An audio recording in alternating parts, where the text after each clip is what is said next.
Veux-tu comprendre pourquoi tu n'oses pas passer à l'action? Ou, au contraire, pourquoi tu agis tête baissée sans te poser la moindre question? Aujourd'hui, on continue et on finit sur les métaprogrammes. Ce conditionnement mental qui te fait percevoir, penser, comprendre et surtout agir comme tu le fais aujourd'hui. Imagine qu'à la fin de cet épisode, tu aies identifié tous ces programmes qui tournent dans ta tête et que consciemment, tu aies décidé d'en modifier certains. Quand tu fais ça, c'est toute ta vie qui change en profondeur. Bienvenue à toi, tu es sur le podcast Dépasse-toi. Je suis Sylvain Viens et je partage avec toi tous les sujets qui m'ont permis et qui te permettront d'atteindre une vie riche, épanouie et pleine de sens. Si tu veux profiter de chaque épisode dès qu'il sort le mardi, je te conseille de t'abonner via ton lecteur de podcast.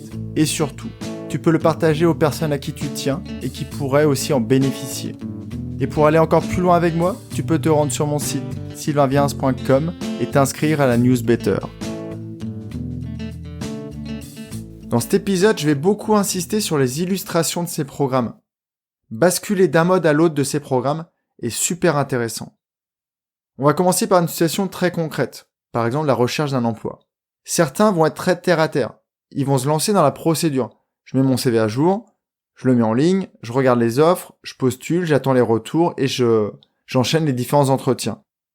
A contrario, d'autres personnes ne vont pas du tout réagir comme cela, même s'ils connaissent le processus.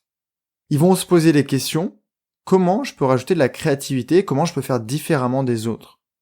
Donc par exemple, ces gens-là vont plutôt passer du temps à identifier les entreprises qui recrutent, peut-être passer du temps à créer du contenu sur les réseaux sociaux pour se faire repérer. Et c'est génial de se poser ces questions-là. C'est bien d'essayer d'ajouter de la créativité à pas mal de sujets. Mais encore une fois, il faut trouver le bon compromis. Ça sert à rien de réinventer la poudre et d'utiliser de l'énergie pour des choses qui sont déjà en place et qui fonctionnent très bien. Le second programme que je voulais aborder avec toi, c'est ta capacité d'adaptation au monde. Deux positions principales. Pars-tu du principe que tu dois t'y adapter ou que le monde doit s'adapter à toi? D'un côté, une personne qui va essayer de percevoir le maximum d'indices, qui va essayer d'identifier les caractéristiques du monde qui l'entoure, pour essayer d'adopter le bon comportement, le bon état d'esprit. Sauf que dans un monde riche et complexe comme le nôtre, il est vraiment possible de s'épuiser à essayer de faire ça, essayer de le comprendre, alors qu'il est rempli de contradictions. De l'autre, des personnes qui sont dans le jugement, beaucoup moins souples que les personnes de la modalité précédente. Ceux qui jugent ont des idées arrêtées et considèrent que leur vision du monde, c'est le monde. Il n'y a qu'une seule réalité, la leur. Donc d'après eux, leur vision du monde est adaptée à toutes les situations. L'avantage de ce mode, c'est qu'ils agissent sans trop se poser de questions. Mais ils peuvent s'enfermer dans un monde figé, et donc être confrontés à beaucoup de conflits et d'incompréhension de la part des autres. Car je te le rappelle, il y a autant de réalités que d'individus sur cette planète. Prenons un exemple concret. Imagine que tu es dans une cuisine et que la personne en face de toi est en train de préparer un plat dont tu connais très bien la recette. Cette personne agit différemment de ce que tu aurais fait. Tu as deux possibilités, les deux modes qu'on vient de voir. Soit tu es en mode questionnement et tu regardes comment elle fait. Et si jamais sa technique est différente de la tienne, tu vas peut-être la questionner et tu vas peut-être revoir ta recette. Mais si tu es dans le second mode, tu regardes, tu identifies les différences sans même te questionner sur l'intérêt de les intégrer à ta propre recette. Ta grand-mère t'a donné une recette et jamais tu ne la changeras. Et tu vas continuer ad vitam aeternam de la réaliser. Le troisième programme dont je voulais te parler, c'est ta manière de réagir à un débat ou à une discussion. D'un côté, tu peux être très optimiste et tu repères dans chaque situation le positif. Et donc tu es souvent très motivé par ce qu'on te raconte, par tout ce qui t'est dit. Ouais, carrément, elle est top ton idée. Une deuxième modalité de ce programme serait d'être beaucoup plus pessimiste et d'essayer de repérer la petite bête dans tout ce qu'on te raconte. Les personnes qui font ça sont relativement méfiantes et donc souvent elles se ferment à des opportunités. Elles laissent les portes fermées, pour revenir encore une fois sur l'épisode sur la zone de confort. D'accord, mais tu as pensé à ça? Ouais, l'idée aurait pu m'inspirer, mais tu vois... Et enfin, il y a une troisième modalité souvent adoptée par les personnes créatives, qui, quand on leur présente quelque chose, voient l'étape d'après, ou l'étape d'avant, ou peut-être qu'elles voient ce qu'on leur propose d'une manière différente. Ah ok, je vois, mais on pourrait aussi faire ça. Et que dirais-tu d'ajouter ce truc-là? Donc ces 3 modes, quand ils sont associés, peuvent créer de grands projets. Tu sais que je ne souffre pas de schizophrénie. Enfin, j'espère. Mais quelquefois, je joue à ces 3 rôles en même temps. Par exemple, j'ai une idée de podcast. Je prépare cet épisode en faisant appel à ma créativité. Donc je pars d'une feuille blanche et je laisse mon cerveau y déverser toutes ses idées. Alors que je pourrais, sans plagier, lire et écouter tout ce qui s'est déjà fait sur le sujet. Après la période de créativité, donc quand je crée l'épisode, je me glisse dans la peau d'un pessimiste ou d'un détracteur du podcast. Et je note ce que j'y vois de négatif. Et c'est ce que je fais dans pas mal d'épisodes. Quand je te dis, Sylvain, ouais, t'es gentil, mais... Ou alors, et la marmotte aimait le chocolat. Et puis, j'essaye aussi de repérer le positif et de voir comment je peux encore l'accentuer. Pas de bon ou de mauvais programme, mais des combinaisons qui peuvent rendre les choses vraiment géniales. Si tu associes les bonnes modalités, tu vas pouvoir faire des merveilles.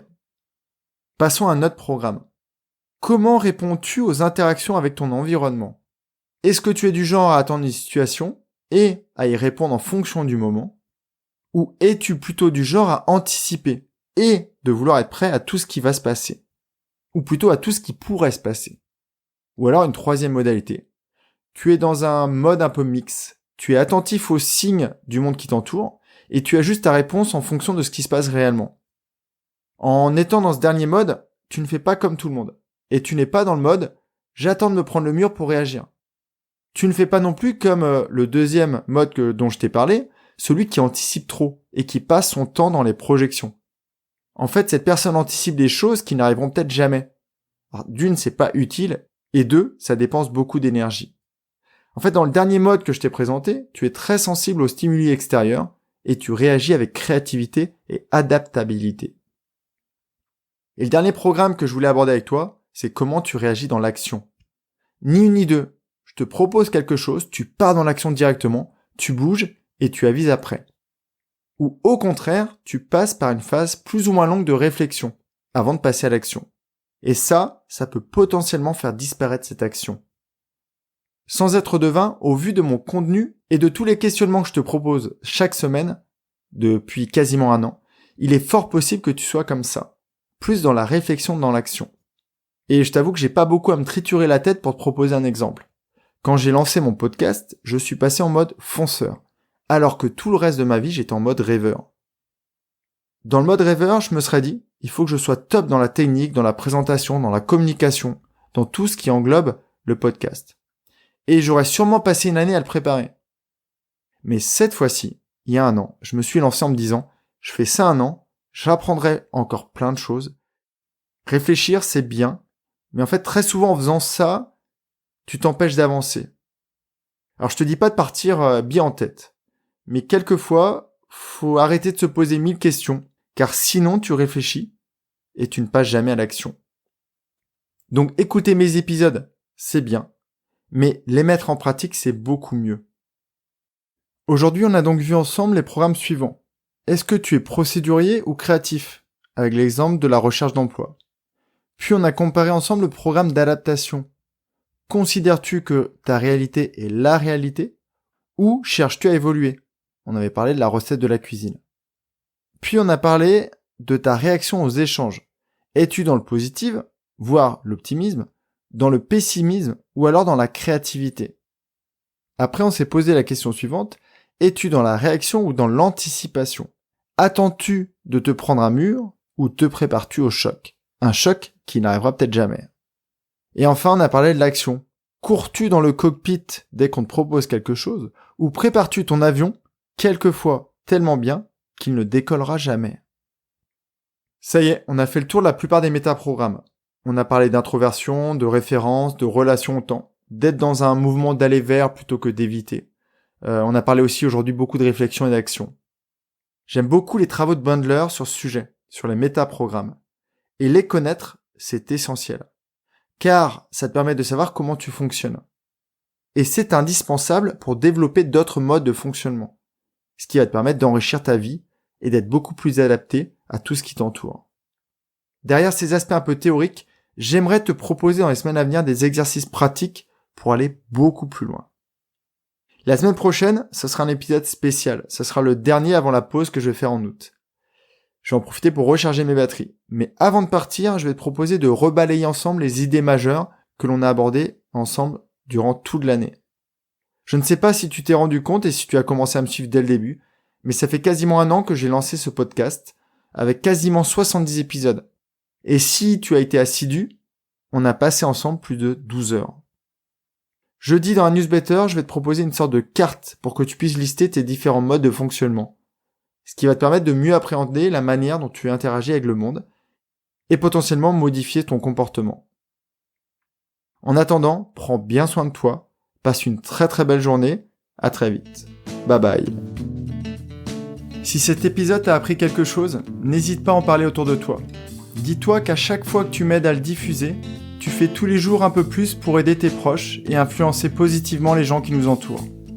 Je te remercie très sincèrement pour ton écoute et je te souhaite vraiment le plus beau pour la suite.